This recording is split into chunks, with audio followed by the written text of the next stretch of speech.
Hello, everyone. Dr. Nathanson here again, and I'm excited to talk to you in this session about personality. Personality theory has only been around since the 1970s, so it's not very old at all. And there still seems to be a lot of disagreement about the elements of personality. But as we'll learn in this talk, there are certain elements that researchers have agreed to over the years. One thing that it seems is that personality is pretty much wired from the time you're born. If you think about it, when you're born, there's so many things that influence your personality, from your cultural background, your economic situation of your family when you were born, how your mom treated you when you were in her womb, your parents' relationship during and after you were born. There's the time of history when you're born. So my point is there's really little you can do to change your personality.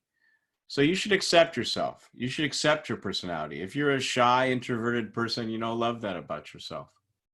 On the other hand, you can modify your behavior. So, for example, if there's a part of your personality that you want to change, maybe you're introverted and quiet, and you should be content with that. But you don't have a lot of friends, or maybe you want to go into a leadership position at work, and you realize you probably should be more outgoing. You probably should be, more sociable. So you're going to work really hard to modify your behavior to be more outgoing, to be more sociable. And it won't be easy. You won't like it, but you can do it. So my point is, while personality is hardwired and hard to change, you can modify your behavior when you choose.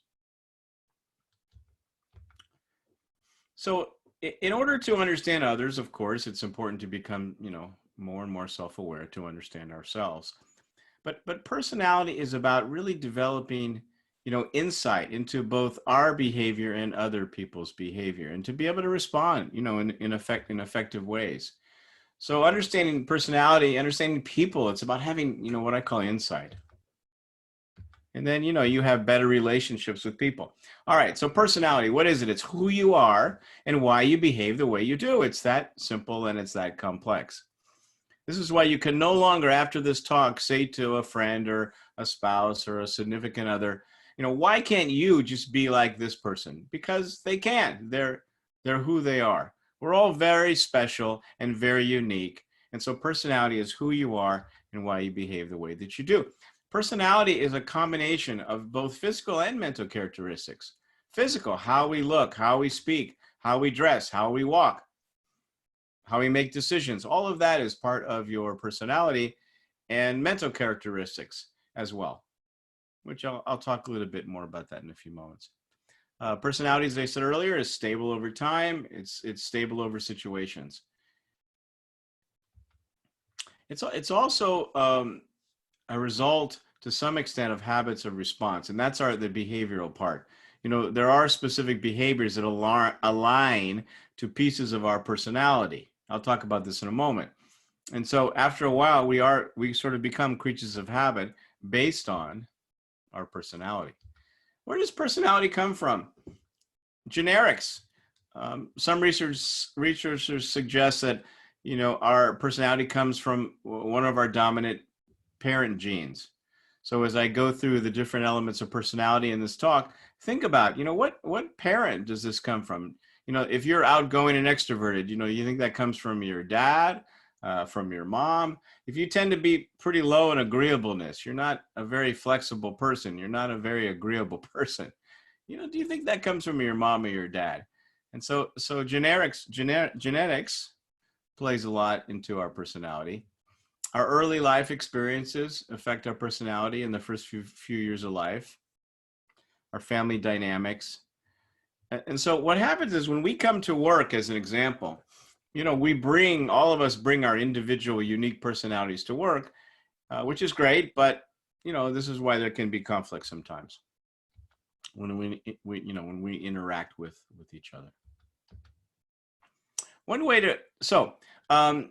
I like the Big Five personality test. It was developed in the 1970s. There's been others, Myers-Briggs and others, but I tend to discuss and like the Big Five because I think it's the most reliable. It's also intuitive. It's easy to understand.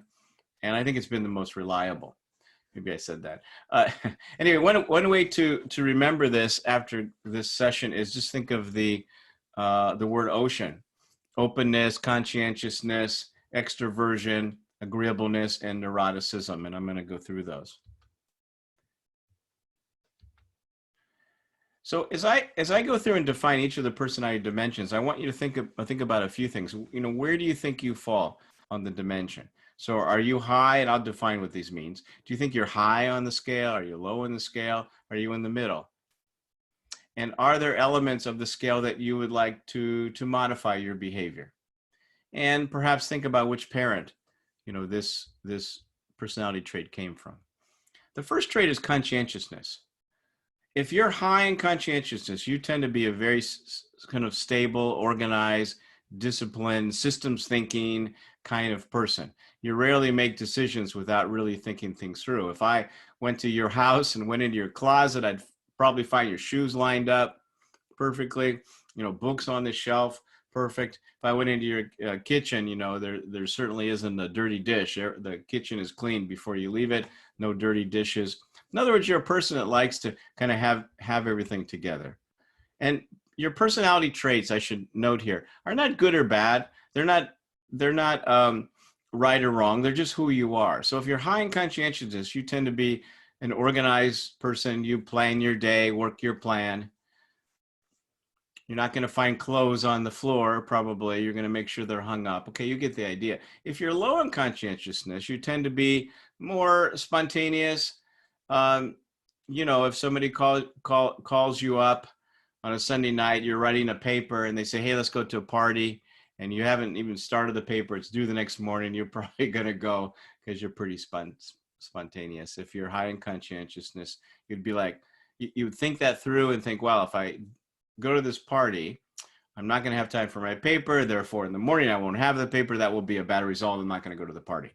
But if you're low in conscientiousness, you tend to be a person that isn't really into, keeping yourself organized too much. You kind of like to keep things in your head. If I went into your closet, I'd find clothes mixed and matched and shoes all over the place. And your bookshelf probably has books laying down. They're definitely not organized. And it's okay if there's a few dirty dishes overnight. Who cares? In the sink. That's you. And maybe you're in the middle. So think for a moment. Are you high in conscientiousness? Are you low? Perhaps which parent this comes from. Well, personality traits aren't bad or good or right or wrong. If you want to be a leader of other people, and I would suggest yourself, it is better, in my opinion, to be higher in conscientiousness. So if you tend to be a person that's low in conscientiousness, you can work to modify your behavior, to be more organized, to be more disciplined, to plan more, to take time before making decisions, and so on. The second personality trait is called extraversion. If you're high in extraversion, you're an outgoing person. Some would say you should go into sales, and I would say no, that's only if you like sales. But if you're an extroverted person, you tend to be outgoing. If you go to a party, you enjoy walking around. Hey, how you doing? How you doing? You enjoy meeting people. You enjoy being around people. If you're low in extroversion, you're what's called an introvert. You would prefer to be by yourself. You would prefer to stay home versus go out and being around other people. You could do it, but you'd rather not. And you're just kind of quiet. You like to stay to yourself. So where are you? Are you an extrovert? Are you an introvert? Are you in the middle? Which parent do you think that came from? And by the way, you can be a great leader and be an introvert. One of my best bosses when I was younger in my career, he was a guy, he never spoke at all during our meetings. He wouldn't even look at me. He would just look like this. And every 5 minutes he would wave his hand and I knew to stop. And he would ask me a question. And it was a very good question. And then he would go, oh, and he would look out the window. 5 minutes later, he'd wave. I knew that meant to stop. Sometimes I thought because he never spoke, I should bring his picture to the meeting. But actually, he was one of the best, bosses I ever had. And he was very quiet. He didn't say much. Didn't say more than 10, 15 words in an hour meeting. So you can be a great leader if you're an introvert. But I have noticed that followers tend to like leaders who are a little bit extroverted. The third personality trait is called openness to experience. It's what it sounds like. You know, if you're high in openness to experience, you're willing to try anything at least once. Hey, you want to go bungee jumping? You want to go parachuting out of an airplane this weekend? Yeah, fine. Wow, I never tried that. Sounds exciting. You know, so you're kind of open to new things. Your friend says, let's go to the movies at 6, and then he or she calls you up and says, I changed my mind, let's go at 8. You're like, cool, no problem. But if you're low in openness to experience, you tend to be pretty close-minded. You don't want to do anything unless you've tried it before, or unless you could predict what the outcome's going to be. Jumping out of an airplane, are you crazy? What do you mean? You told me the movie was at 6. I'm not going at 8. No. Maybe you're like this, and that's okay. Maybe you know people like this. So where are you? Are you more open to experiences? Are you more closed to experiences? So you're high? Are you low? Where do you think you are? And which parent do you think influences? I have to tell you that, you know, if you have children one day, or maybe you have children now, you'll see some similarities in them, because guess where they're going to get their personalities from? I suppose when you, if you get married, as an example, and you have children, you probably should take this into consideration. Agreeableness. If you're high in agreeableness, you're, I'm sorry, I skipped let's do neuroticism last. It's kind of an interesting one. Agreeableness means if you're high in agreeableness, you're a very flexible person. It's very similar to openness to experience, but it's a little bit different.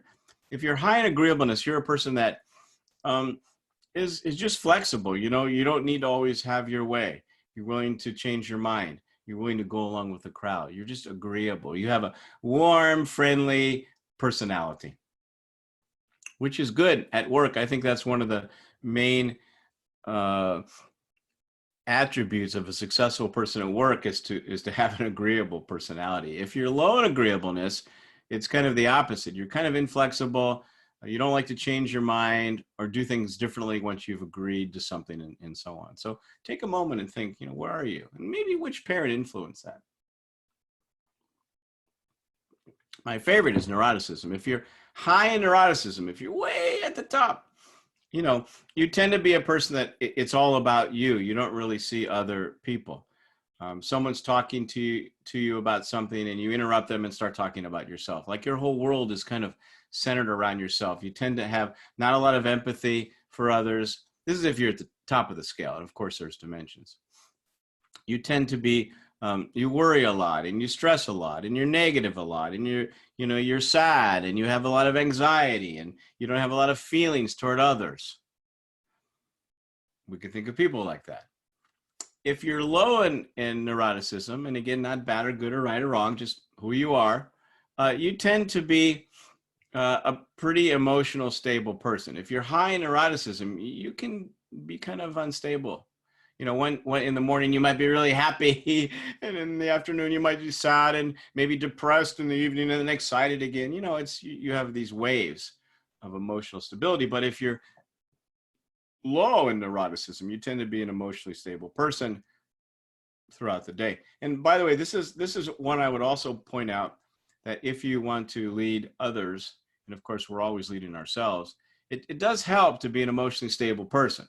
So if you're really, really high in extraversion and you worry a lot and tend to make yourself the center of everything, it would be good to kind of work on that. And that's an area to modify your behavior. So these are only moderate predictors, but it should give you kind of an idea. One thing I would suggest is to go online and take the Big 5 personality test. It takes about 10 minutes. It'll go into more detail, and it will give you an interesting picture of your own personality. So I suggest you do that. Let's just talk for a few moments about other aspects of personality. Locus of control. This is, you know, the level of control that you feel like you have over your life. You could also think about this related to motivation. If you're a person that needs a lot of external motivation, you need a lot of pats on the back and people to say, I love you and I like you and good job and here's a reward and so on.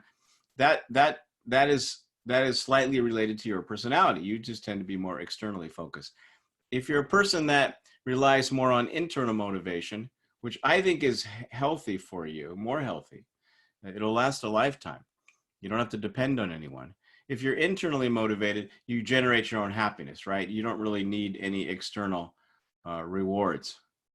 So this is related to personality. So think about, where you're at in terms of your locus of control. As I just said, people that have a high internal locus of control tend to be, kind of self-centered, not self-centered, but self-confident, self-disciplined, able to create their own rewards. And by the way, I think sometimes the best rewards are the ones that we give ourselves. And some of you are more highly external when it comes to locus of control. You are sensitive to those social cues and kind of anxious, and you tend to like those external rewards. So just another data point to kind of think about. Another attribute that is related to personality is our tolerance for ambiguity. Some of you don't need a lot of, so if you're high in ambiguity, some of you don't need a lot of detail when you get information. So if we were in a class together and I said, okay, I would like you to write a paper on personality, and take the test and tell me kind of where you think you fall on the scale. If you're high in ambiguity, because I didn't give you a lot of detail, you would be like, I got that. Professor wants a personality paper. Yeah, this would be good. But if you're low in ambiguity, you tend to need a lot of detail. You don't like things that are kind of up in the clouds. If I gave you that assignment and you were low in ambiguity, it would drive you crazy. You need a lot of detail. So in your case, you would want to know, like, how long is the paper? What's the font? Should there be references and so on. Hey, I'm sorry, I just realized, because I'm always ahead of myself, I just reversed that on you. So if you're high, it's high and low. If you're high tolerance for ambiguity, it's the first example. Okay, sorry about that. You can handle more information. You're better at dealing with a little vagueness. But as I listed here, if you have a low tolerance in ambiguity, then you really need a lot of detail. So high tolerance, it's okay. You don't give me a lot of detail. Low tolerance, I need a lot of information. Okay. Another aspect of personality to think about is the organization that you work in. If some of you work in organizations, do organizations have personalities? And a lot of researchers have suggested, yes, which kind of makes sense. It's based on the people that are hired there. So that's why it's important as a manager, as an example. When you hire someone, you don't want to hire everyone with the same personality, right? It is good to have a mix of personalities. Some organizations do personality tests. I don't really recommend that too much. I think it could raise our biases a little bit too much, but it is useful to have an idea of how to recognize different personalities so that you can hire a mix of personalities. Emotions relate to our personality. Emotions are how we react, to the world. Some of us tend to be highly emotional. Some of us tend not to be so emotional. Some of us are triggered more. Some of us are more negative all the time, and some of us are more positive. So think about you, for an example. Are you a person that thinks the glass is half full or half empty when some new situation comes up? Obviously, I think it's better to have positive emotions, and this is something where you could modify your behavior if this doesn't come easy to you. Another interesting aspect, I think, of personality, Daniel Goleman has done some really excellent research on what he calls emotional intelligence.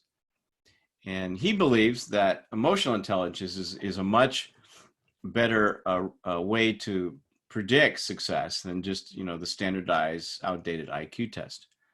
And it's interesting that Goleman states that there's 5 dimensions of emotional intelligence.